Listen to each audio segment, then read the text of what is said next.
Exames ulteriores e mais elaborados desses diversos tipos de identificações e introjeções foram desenvolvidos nos capítulos 7, 8, 11 de Psicologia de Grupo 1921, mas foi somente no presente trabalho que Freud chegou às suas opiniões finais sobre a derivação do superego das primitivas relações objetais da criança.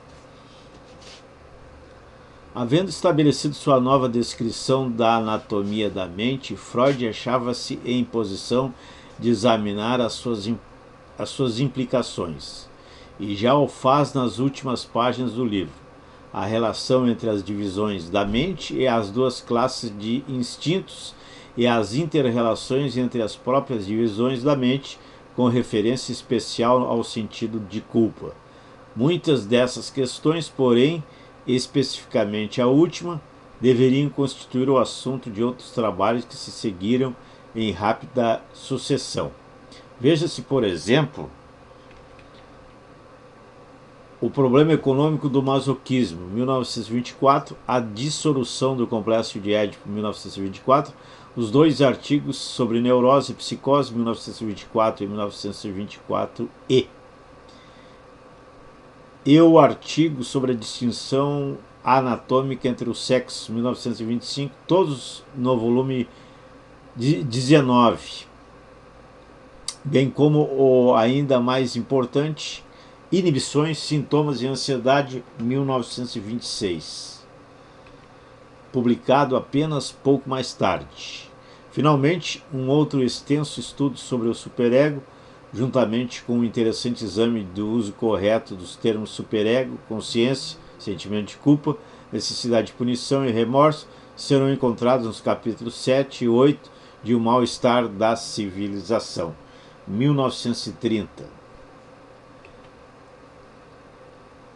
Extratos da primeira tradução, 1927, destes trabalhos foram incluídos na General Selection from the Works of Sigmund Freud, da autoria de Hickman, 1937. O Ego e o Id, prefácio. Os presentes estudos constituem novo desenvolvimento de algumas sequências de pensamento que expus em Além do Princípio do Prazer, 1920, e para com as quais, como então observei, minha atitude era de um tipo de benevolente curiosidade. Nas páginas que se seguem, esses pensamentos são vinculados a diversos fatos da observação analítica e faço uma tentativa de chegar a novas conclusões a partir dessa conjunção. No presente trabalho, contudo, não existem novos empréstimos tomados à biologia e, devido a isso, ele se encontra mais próximo da psicanálise do que além do princípio de prazer. Tem mais a natureza de uma síntese do que de uma especulação e parece ter tido em vista um objetivo ambicioso.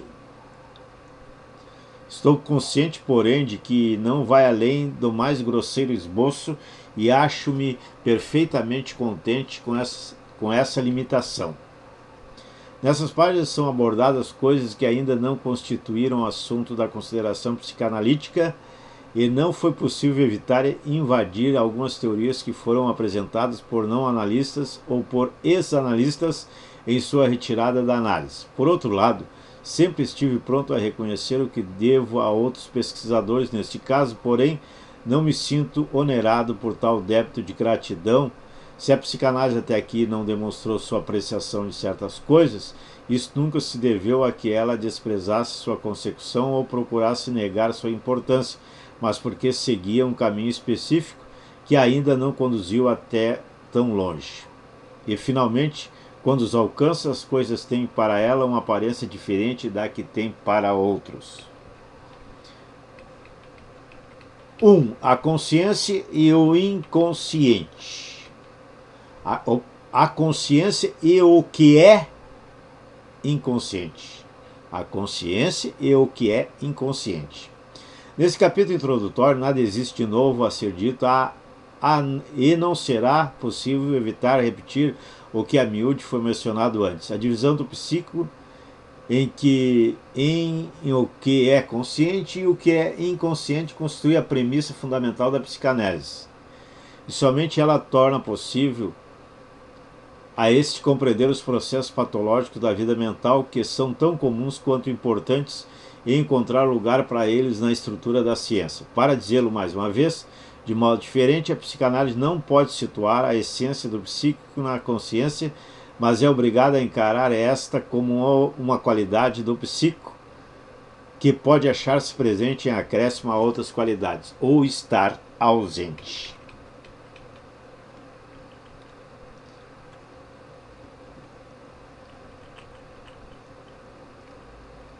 Se eu pudesse supor que toda pessoa interessada em psicologia leria este livro, deveria estar também preparado para descobrir que, neste ponto, alguns de meus leitores se deteriam abruptamente e não iriam adiante, pois aqui temos a primeira palavra de teste da psicanálise. Para muitas pessoas que foram educadas na filosofia, a ideia de algo psíquico que não seja também consciente é tão inconcebível que lhes parece absurda e irrefutável simplesmente pela lógica. Acredito que isso se deve apenas a nunca terem estudado os fenômenos pertinentes da hipnose e dos sonhos, os quais, inteiramente a parte das manifestações patológicas, tornam necessária esta visão. A sua psicologia da consciência é incapaz de solucionar os problemas dos sonhos e da hipnose. Estar consciente é, em primeiro lugar, um termo puramente descritivo, que repousa na percepção do caráter mais imediato e certo. A experiência demonstra que um elemento psíquico, uma ideia, por exemplo, não é, via de regra, consciente por um período de tempo prolongado. Pelo contrário, um estado de consciência é caracteristicamente muito transitório. Uma ideia que é consciente agora não o é mais um momento depois, embora assim possa tornar-se novamente em certas condições que são facilmente ocasionadas. No intervalo, a ideia foi: não sabemos o que. Podemos dizer que esteve latente e por isso queremos dizer que era capaz de tornar-se consciente a qualquer momento. Ora, se dissermos que era inconsciente, estaremos também dando uma descrição correta dela. Aqui, inconsciente coincide com latente e capaz de tornar-se consciente. Os filósofos, sem dúvida, objetariam: não, o termo inconsciente não é aplicável aqui. Enquanto a ideia esteve em estado de latência, ela não foi algo psíquico de modo algum. Contradizê-los neste ponto não conduziria a nada mais proveitoso, não conduziria a nada mais proveitoso que uma disputa verbal. Mas nós chegamos ao termo ou conceito de consciente ao longo de um outro caminho, pela consideração de certas experiências em que a dinâmica mental desempenha um papel. Descobrimos isto fomos obrigados a presumir que existem ideias ou processos mentais muito poderosos, e aqui um fator quantitativo ou econômico entra em questão pela primeira vez, que podem produzir na vida mental todos os efeitos que as ideias comuns produzem, inclusive certos efeitos que podem, por sua vez, tornar-se consciente como ideias, embora eles próprios não se tornem conscientes. É desnecessário repetir em pormenor aqui o que foi explicado com tanta frequência antes. Basta dizer que, neste ponto, a teoria psicanalítica intervém e assevera que a razão pela qual tais ideias não podem tornar-se conscientes é que uma certa força se lhes opõe, que, de outra maneira, se tornariam conscientes e que seria então aparente quão pouco elas diferem de outros elementos que são admitidamente psíquicos. O fato de se ter encontrado na técnica da psicanálise um meio pela qual a força opositora pode ser removida e as ideias em questão tornadas conscientes, torna irrefutável essa teoria. O estado em que as ideias existiam antes de se tornarem conscientes é chamado por nós de repressão, e asseveramos que a força que institui a repressão e a mantém é percebida como resistência durante o trabalho de análise.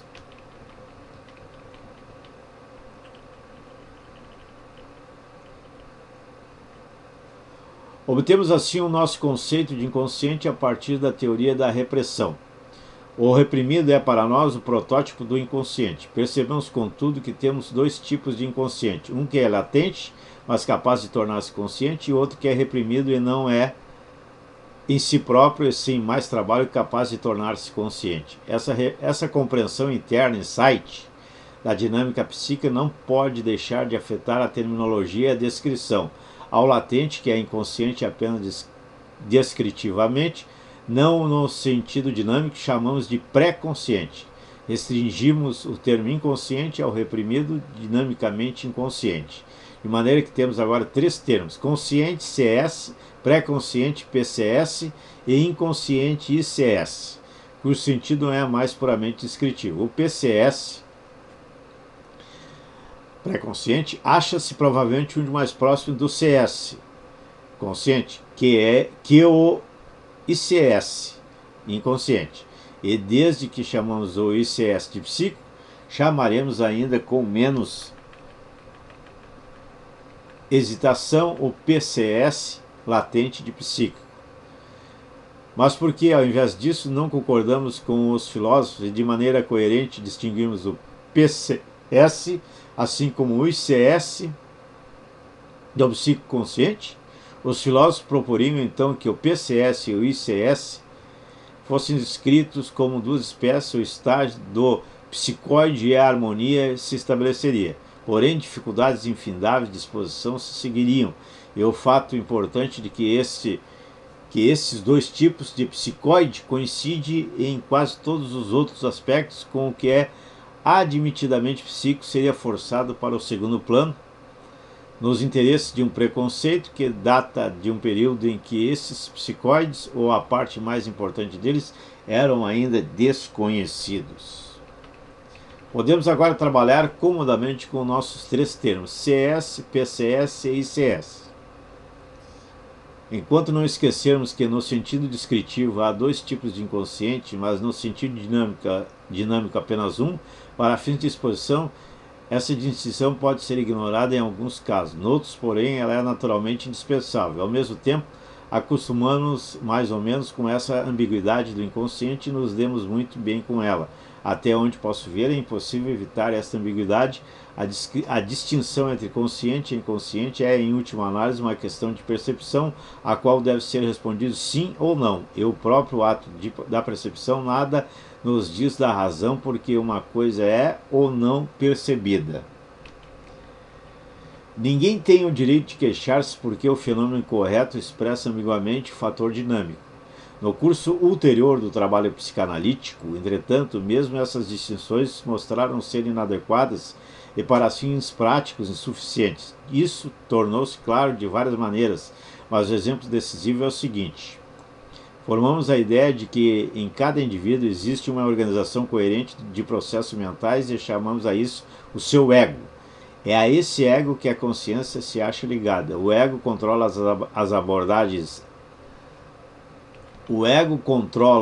as abordagens à motilidade, isto é, a descarga de excitações para o mundo externo. Ele é a instância mental que supervisiona todos os seus próprios processos constituintes e que vai dormir à noite, embora ainda exerça a censura sobre os sonhos. Desse ego procede também as repressões, por meio das quais procura-se excluir certas tendências da mente, não simplesmente da consciência, mas também de outras formas de capacidade e atividade. Na análise, essas tendências que foram deixadas de fora colocam-se em oposição ao ego e a análise defronta-se com a tarefa de remover as resistências que o ego apresenta contra o preocupar-se com o reprimido. Ora, descobrimos durante a análise que quando apresentamos certas tarefas ao paciente, ele entra em dificuldades, as suas associações falham quando deveriam estar se aproximando do reprimido. Dizemos-lhes então que está dominado por uma resistência.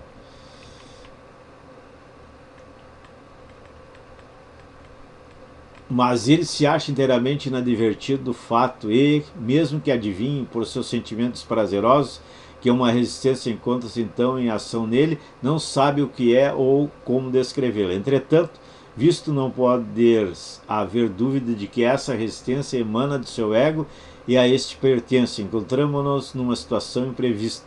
Deparamos-nos com algo no próprio ego que é também inconsciente, que se comporta exatamente como o reprimido, isso é, que produz efeitos poderosos sem ele próprio ser consciente e que exige um trabalho especial antes de poder ser tornado consciente. Do ponto de vista da prática analítica, a consequência desta descoberta é que iremos parar em infindáveis obscuridades e dificuldades se nos ativermos a nossas formas habituais de expressão e tentarmos, por exemplo, derivar as neuroses de um conflito entre o consciente e o inconsciente. Teremos de substituir esta antítese por outra, extraída de nossa compreensão interna, insight das condições estruturais da mente. A antítese entre o ego coerente e o reprimido que é expelido, split off, dele.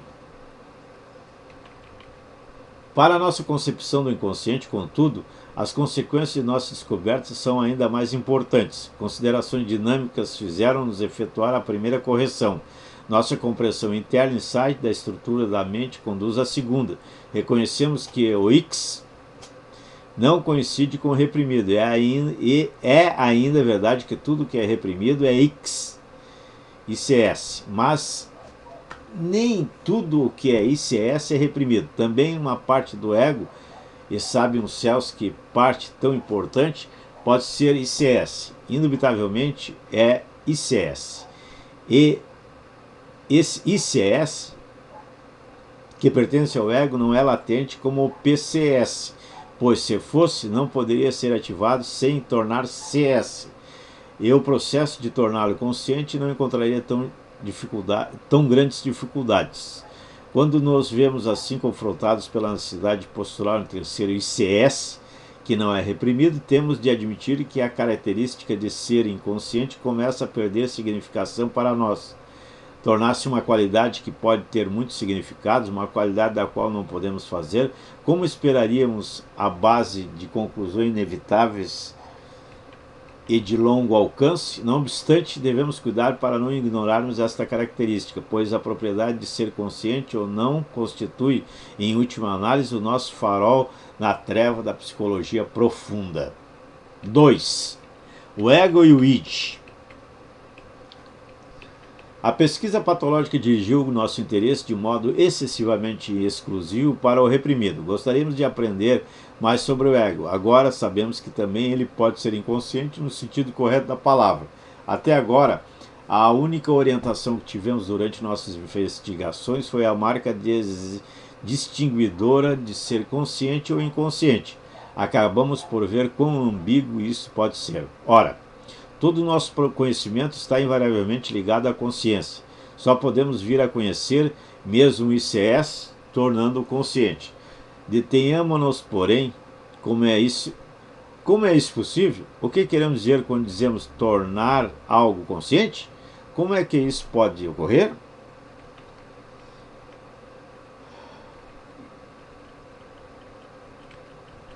Já conhecemos o ponto do qual temos de partir.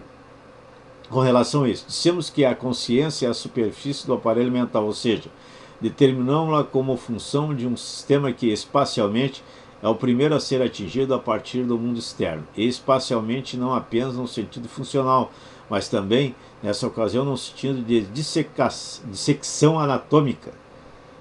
Também nossas investigações devem tomar esta superfície perceptível como ponto de partida.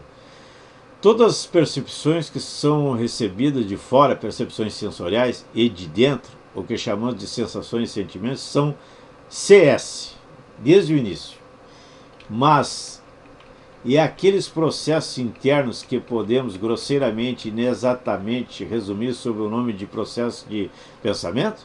Eles representam deslocamentos de energia mental que são efetuados em algum lugar no interior do aparelho, à medida que essa energia progride em seu caminho no sentido da ação, avançam eles para a superfície, fazendo com que a consciência seja gerada?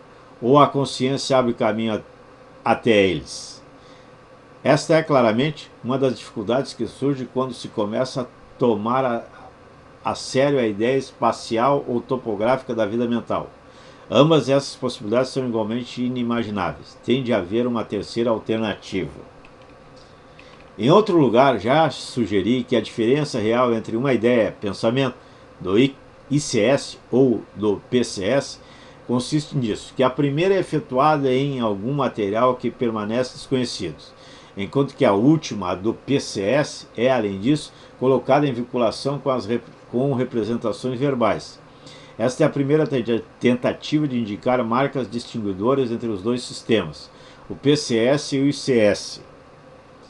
Além de sua relação com a consciência, a pergunta como uma coisa se torna consciente seria assim mais vantajosa enunciada. Como uma coisa se torna pré-consciente? E a resposta seria vinculando-se às representações verbais que lhes são correspondentes. Essas representações verbais são resíduos de lembranças, foram antes percepções e, como todos os resíduos mnemônicos, pode tornar-se consciente de novo. Antes de nos interessarmos mais por sua natureza, torna-se evidente para nós, como uma nova descoberta, que somente algo que já foi uma percepção CS pode tornar-se consciente, e que qualquer coisa proveniente de dentro, a parte os sentimentos, que procure tornar-se consciente, deve tentar transformar-se em percepções externas. Isso se torna possível mediante aos traços mnemônicos. Pensamos nos resíduos mnemônicos como se estivessem contidos em sistemas que são diretamente adjacentes ao sistema PCPT-CS. De maneira que as catexias desses resíduos podem facilmente estender-se de dentro para os elementos do último sistema. Imediatamente pensamos aqui nas alucinações e no fato de que a mais vívida lembrança é sempre distinguível, tanto de uma alucinação quanto de uma percepção externa, mas também nos ocorre em seguida que, quando uma lembrança é revivida, a catexia permanece no sistema mnêmico, enquanto que uma alucinação que não é distinguível de uma percepção pode surgir quando a catexia não se estende simplesmente do traço mnêmico para o elemento PCPT, mas se transfere inteiramente para ele. Os resíduos verbais derivam primariamente das percepções auditivas, de maneira que o sistema PCS possui, por assim dizer, uma fonte sensória especial.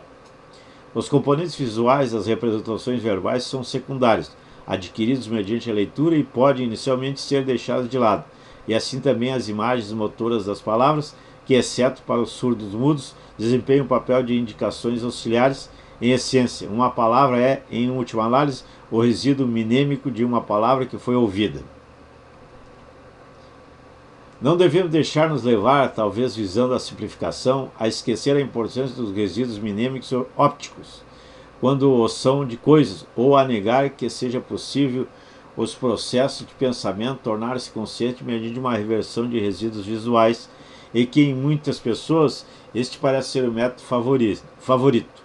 O estudo dos sonhos e das fantasias pré-conscientes, como se demonstra nas observações de Warendonk, pode dar-nos uma ideia do caráter especial desse pensar visual. Aprendemos que o que nele se torna consciente é, via de regra, apenas o tema geral concreto do pensamento, e que as revelações entre os diversos elementos desse tema geral, que é o que caracteriza especialmente os pensamentos, não podem receber expressão visual.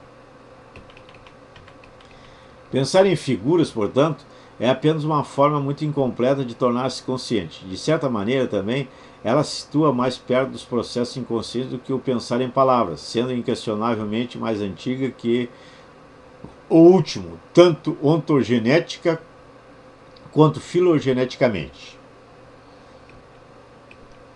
Retornando ao nosso argumento, se, portanto, esta é a maneira pela qual algo que é em si próprio inconsciente se torna pré-consciente, a questão de como tornamos pré-consciente algo que é reprimido seria respondida do seguinte modo: isso é feito fornecendo ao PCS vínculos intermediários mediante o trabalho de análise. A consciência permanece, portanto, onde está, mas, por outro lado, o ICS não aflora no CS. Enquanto que a relação das percepções externas com o ego é bastante perspícua, o das percepções internas com o mesmo exige uma investigação especial. Ela, mais uma vez, dá origem à dúvida quanto a saber se estamos realmente com a razão em referir a totalidade da consciência ao último sistema superficial PCPT-CS.